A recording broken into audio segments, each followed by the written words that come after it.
ప్రస్తుతం రాజ్యసభలో ప్రధాని మోడీ మాట్లాడుతున్నారు. లైవ్ లో చూద్దాం. आदरणीय सभापति जी,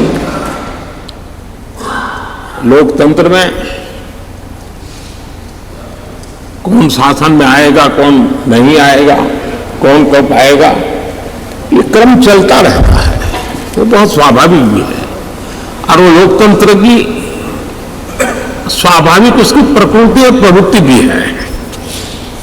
लेकिन जब भी विषय देश के लिए सामने आए,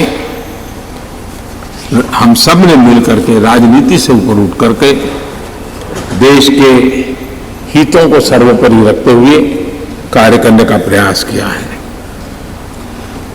आदरणीय सभापति जी, राज्यसभा एक प्रकार से राज्यों का भी प्रतिनिधित्व करती है.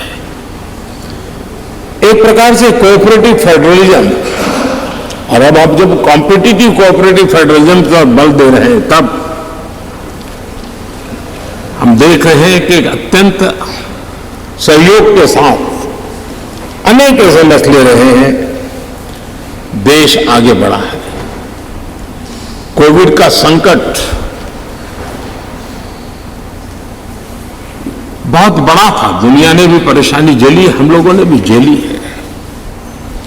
लेकिन हमारे फेडरलिज्म की ताकत थी कि केंद्र और राज्यों ने मिलकर के जिससे जो बन पड़ता है बन कर करके देश की बहुत बड़े संकट से मुक्ति दिलाने का प्रयास किया. और ये हमारे कोऑपरेटिव फेडरलिज्म की ताकत को बल देता है. हमारे फेडरल स्ट्रक्चर को की ताकत, उसने अनेक संकट का सामना किया है. और हमने सिर्फ संकटों के समय नहीं, उत्सव के समय भी दुनिया के सामने भारत की उस ताकत को पेश किया है जिससे दुनिया प्रभावित हुई है. भारत की विविधता, भारत के इतने राजनीतिक दल, भारत में इतने मीडिया हाउसेस, भारत के इतना रहन सहन, बोलियां, ये सारी चीजें G20 समिट में, राज्यों में जो समिट हुई, क्योंकि दिल्ली में तो बहुत देर से आए, लेकिन उसके पहले देश के 60 शहरों में 220 से ज्यादा समिट होना, और हर राज्य ने बढ़ चढ़ करके बड़े उत्साह के साथ विश्व को प्रभावित करें, इस प्रकार से मेहमान नवाजी भी की. और जो डेलिब्रेशंस हुए उसने तो दुनिया को दिशा देने का सामर्थ्य दिखाया है. और ये हमारे फेडरलिज्म की ताकत है. और उसी फेडरलिज्म के कारण और उसी कोऑपरेटिव फेडरलिज्म के कारण आज हम यहां प्रगति कर रहे हैं. आदरणीय सभापति जी, इस नए सदन में भी, नई हमारी इस पार्लियामेंट बिल्डिंग में भी उस फेडरलिज्म का एक अंश जरूर नजर आता है. क्योंकि जब बनता था तब राज्यों से प्रार्थना की गई थी कि कई बातें ऐसी जिसमें हमें राज्यों की कोई न कोई याद यहां चाहिए, लगना चाहिए कि ये भारत के सभी राज्यों का प्रतिनिधित्व यहां है.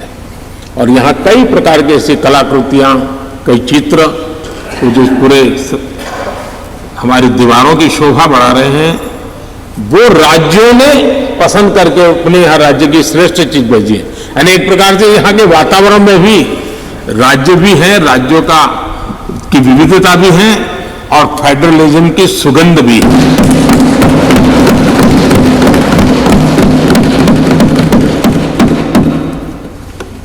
आदरणीय सभापति जी, टेक्नोलॉजी ने जीवन को बहुत तेजी से प्रभावित किया है. पहले जो टेक्नोलॉजी में बदलाव आते में 50 साल लग जाते थे, वो आजकल कुछ हफ्तों में आ जाते हैं. आधुनिकता अनिवार्यता बढ़ गई है और आधुनिकता को मैच करने के लिए हमने अपने आप को भी निरंतर डायनेमिक रूप से आगे बढ़ाना ही पड़ेगा. तब जाकर के उस आधुनिकता के साथ हम कदम से कदम मिलाकर के आगे बढ़ सकते हैं. आदरणीय सभापति जी, पुराने भवन में हमने, जिसको अभी आपने संविधान सदन के रूप में कहा, हमने वहां कभी आजादी का अमृत महोत्सव बड़े आन बान शान के साथ मनाया। 75 साल का हमारी यात्रा की तरफ हमने देखा भी और नई दिशा, नया संकल्प करने का प्रयास भी शुरू किया है। लेकिन मुझे पूरा विश्वास है कि नए संसद भवन में आजादी की जब हम शताब्दी मनाएंगे, वो स्वर्ण शताब्दी विकसित भारत की होगी, डेवलप्ड इंडिया की होगी, मुझे पूरा विश्वास है। पुराने भवन में हम 5वीं अर्थव्यवस्था तक पहुंचे थे। मुझे विश्वास है कि नई संसद भवन में हम दुनिया की टॉप 3 इकोनॉमी में स्थान प्राप्त करेंगे। पुराने संसद भवन में गरीब कल्याण के अनेक इनिशिएटिव हुए, अनेक काम हुए। नए संसद भवन में हम अब 100% सैचुरेशन जिसका हक है उसको पूर्ण मिले। आदरणीय सभापति जी, इस नए सदन की दीवारों के साथ साथ हमें भी अब टेक्नोलॉजी के साथ अपने आप को एडजस्ट करना पड़ेगा, क्योंकि अब सारी चीजें हमारे सामने आईपैड पर हैं। मैं तो प्रार्थना करूंगा कि बहुत से माननीय सदस्यों को अगर कल कुछ समय निकाल करके उनकी अगर परिचित करा दिया जाए टेक्नोलॉजी से, तो उनकी सुविधा रहेगी। वहाँ बैठेंगे, अपनी स्क्रीन भी देखेंगे, ये स्क्रीन भी देखेंगे, और टेक्नोलॉजी वाले अगर, तो हो सकता है कि उनको कठिनाई ना आए। आज मैं भी लोकसभा में था तो कई साथियों को इन चीज़ों को ऑपरेट करने में दिक्कत हो रही थी। तो ये हम सबका दायित्व है कि हम उसमें सबकी मदद करें। तो कल कुछ समय निकाल करके अगर ये हो सकता है तो अच्छा होगा।